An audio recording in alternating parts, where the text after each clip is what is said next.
መጽሐፈ ኩፋሌ ምዕራፍ 34 አንተም የእስራኤልን ልጆች በዘመናቸውና በየዓመቱም ሁሉ ከዓመት አንድ ቀን በጊዜው ፋሲካን ያደርጉ ዘንድ እዘዛቸው።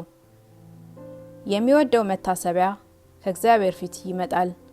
በሁሉ እንደታዘዘ በየጊዜው በዓልን ባደረጉ ጊዜ በዚያ ዘመን ፈጽሞ ለመጥፋት መቅሰፍት አይመጣባቸውም። እግዚአብሔር በሚመሰገንበት በደብተራ ኦሪት አደባባይ በደብተራ ኦሪት አንጻርም ቢሆን እንግዲህ ወዲህ ሊበሉት አይገባም።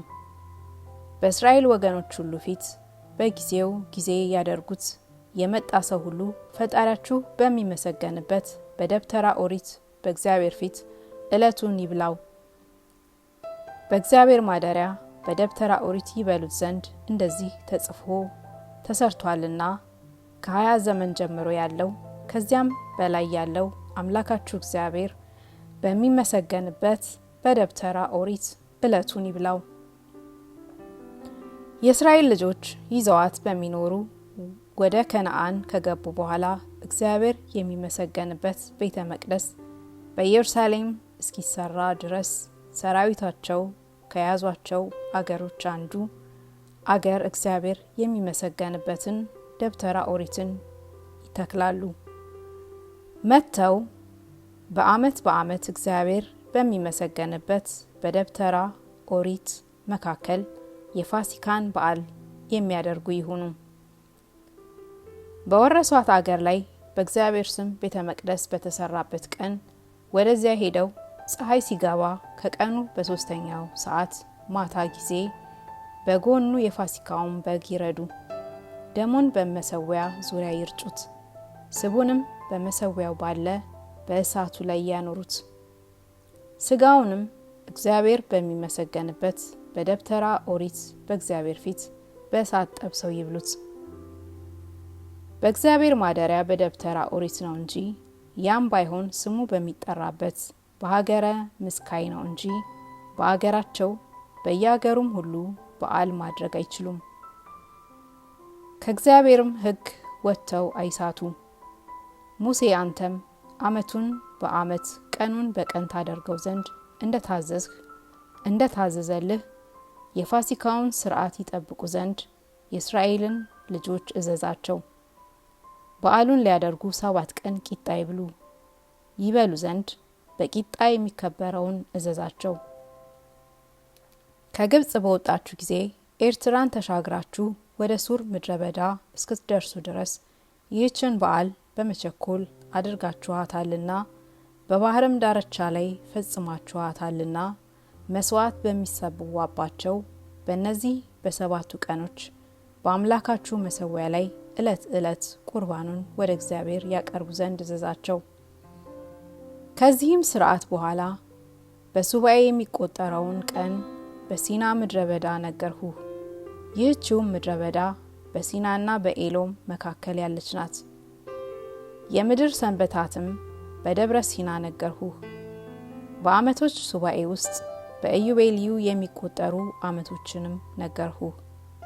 ዓመቱን ግን ይዛችሁት ወደሚኖሩባት አገር እስክትገቡ ድረስ አልነገርንህም። በእርሷ ላይ በመኖራቸው ምድር እረፍትን ታድርግ፣ በኢዮቤልዩ የሚቆጠረውንም ዘመን ያውቃሉ። ስለዚህም ነገር በዓመቶች የሚቆጠረውን ሱባኤ ሰራሁልህ። አዳም ከተፈጠረ ጀምሮ እስከዚች ቀን ድረስ ያለው ዘመን 49 ኢዮቤልዩታና 1 ሱባኤ 2 ዓመት ነው።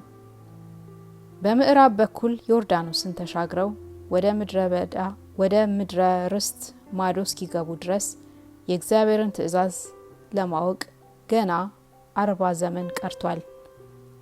እስራኤል ከዝሙት ሁሉ ከበደል ከጣዖት ከማይረባ ስራ ከኃጢአት ከስህተት እስኪ ነጻ ድረስ ብዙ ኢዮቤልዩታት ያልፋሉ። በዓለሙም ሁሉ ተዘልሎ ይኖራል። ማን ባለ ጋራ የለም። ምንም ክፉ ነገር የለበትም። ምድርም ከዚያች ቀን ጀምሮ እስከ ዘመኑ ፍጻሜ ድረስ ከኃጢአት ትነጻለች። በሱባኤ የሰንበታትንም ሥርዓት እነሆ ጻፍሁልህ፣ የሥርዓቱንም ፍርድ ጻፍሁልህ።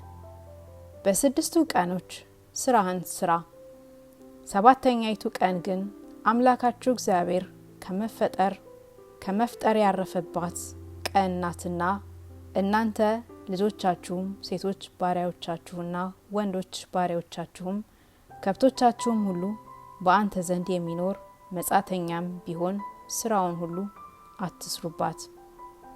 በዚያች ቀን ምን ስራን የሚሰራባት ሰው ይሙት። ይህችን ቀን የሚሽራት ሰው ሁሉ ከሚስቱም ጋር የሚገናኝባት ሰው ገስግሶ ሄዶ ስራን ይሰራ ዘንድ ነገርን የሚነጋገርባት ሰው ሞትን ይሙት።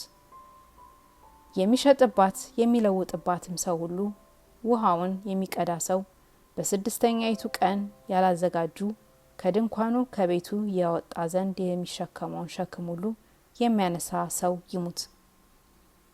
በስድስተኛው ቀን ያዘጋጃችሁትን በልታችሁ ጠጥታችሁ ለማክበር በዚች ቀን ከስራ ሁሉ እረፉባት እንጂ በዓል የምታደርጉባትን ቀን የሰጣችሁ አምላካችሁን እግዚአብሔርንም አመስግኑባት እንጂ በሰባተኛይቱ ቀን ምንም ስራን አትስሩ።